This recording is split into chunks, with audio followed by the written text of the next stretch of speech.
नमस्कार, मैं शैलेंद्र कुशवाहा। आप देख रहे हैं विंध्य खबर।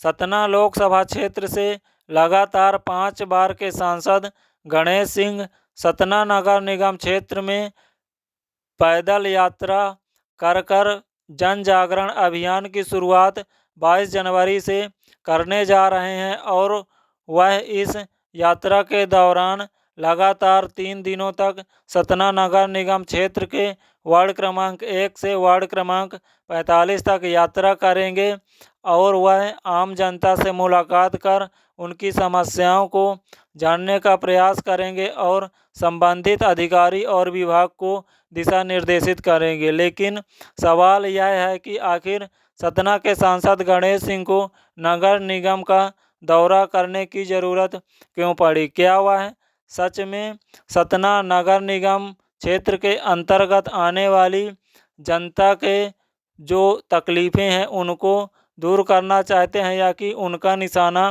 कहीं और है? ऐसा मैं इसलिए कह रहा हूं क्योंकि वर्तमान सतना बीजेपी में 2 गुट नज़र आते हैं। एक गुट सतना सांसद गणेश सिंह का तो दूसरा गुट राज्य मंत्री प्रतिमा बागरी और सतना के महापौर योगेश ताम्रकार का नज़र आ रहा है। वह कई मुद्दों पर एक दूसरे से दूरियां बनाते हुए नज़र आते हैं और एक दूसरे पर सवाल छोड़ते हुए नज़र आते हैं। ऐसा मैं इसलिए कह रहा हूं क्योंकि पिछले दिनों राज्य मंत्री प्रतिमा बागरी जी ने जो नवनिर्मित एयरपोर्ट है उसका दौरा किया और वहां पर सवाल खड़ा कर दिए। और भी कई ऐसे मुद्दे हैं जिनमें एक दूसरे के ऊपर सवाल खड़ा कर रहे हैं ये दोनों गुट और सतना बीजेपी 2 गुटों में बटी हुई नज़र आती है।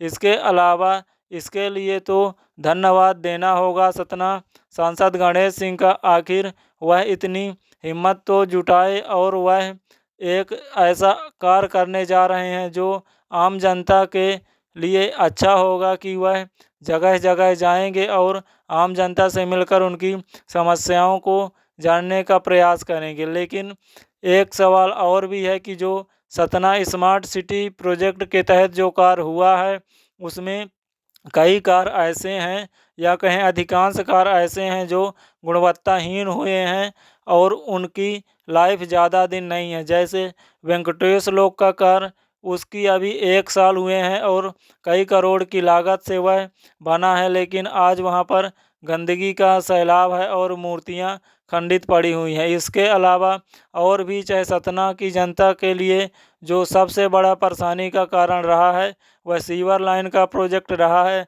आए दिन जहां जैसे जिसको मन पड़ता था ठेकेदारों को वह सड़क खोद देते थे और सतना की जनता भरी बरसात में उस गड्ढे में फंसती रहती थी और लगातार परेशान होती रहती थी। इसके अलावा कई समस्याएं थी सतना की जनता के लिए जो बड़ी समस्या का कारण बनी रहीं।